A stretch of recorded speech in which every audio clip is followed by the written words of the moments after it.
Hey guys, welcome to Asynchronous Day. I just got back from Dallas and I hope you had a good weekend. My son got a Tic Tac stuck in his nose. I had to blow in his mouth and cover his nostril and it shot right out. So yeah, he's fine. Saved his life. It's great. All right, so today you're going to do cobweb number 6. We're going to review some simple sentence types.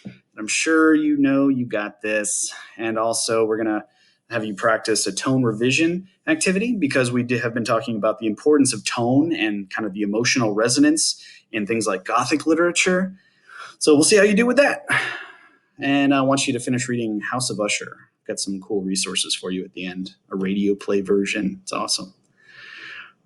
Did you know that right now all of the issues of Black Panther, all of them, are free on Comixology? So please download those. Read those for SSR. Wakanda forever. For cobweb number 6, set your timer for 5 minutes. I just want you to write about your weekend. So make it authentic. It should be your longest entry yet, I would think. So sentence types. Why do we have them? Why do they matter? It's important to be in control of your flow as you're communicating. You want to have a mix of simple, short sentences and some longer, compounding, complex ones. For you guys in advance, your challenge is going to be to keep it simple. You tend to go on and on and on, unless I hold you to a page maximum. You guys tend to go towards like huge, compound, complex sentences nonstop, and you never slow down and let the reader just digest what it is you're saying. Right? So just like food, how is eating similar to writing? Well, sometimes we like just the simplicity of a strawberry, right? Sometimes thoughts or food goes better in combination with other foods. So like chocolate covered strawberries, that's like a compound food.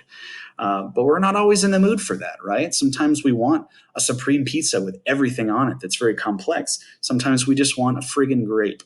So everything that we read and eat should be delicious, and we always don't want the same thing. Honor the simplicity of and the strength of your individual thoughts, but sometimes you want to chain them together, right?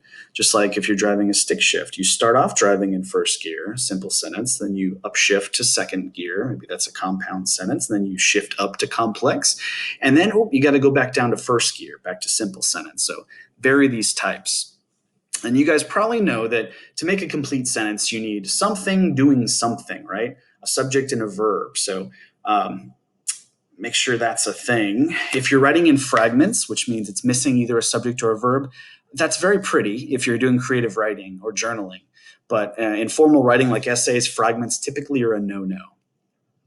You probably know that to compound sentences together, to make a compound sentence, you need to put a comma and then a fanboy. So first sentence, comma, and then and, or, but, so. These are the fanboys.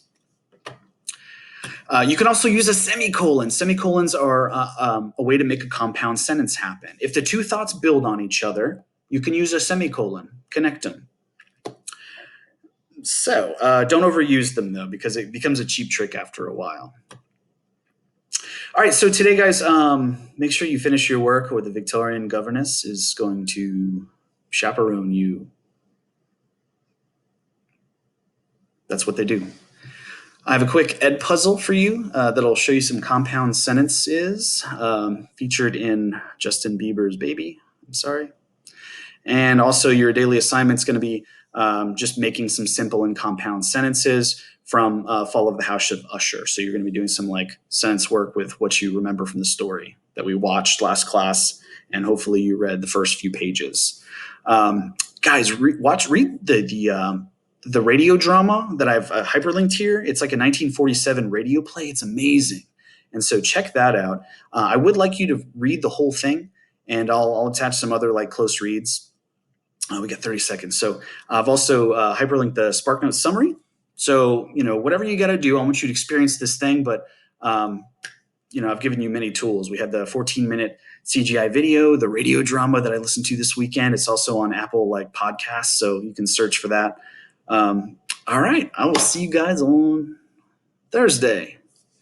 Don't get Tic Tac stuck in your nose. Tweezers won't help.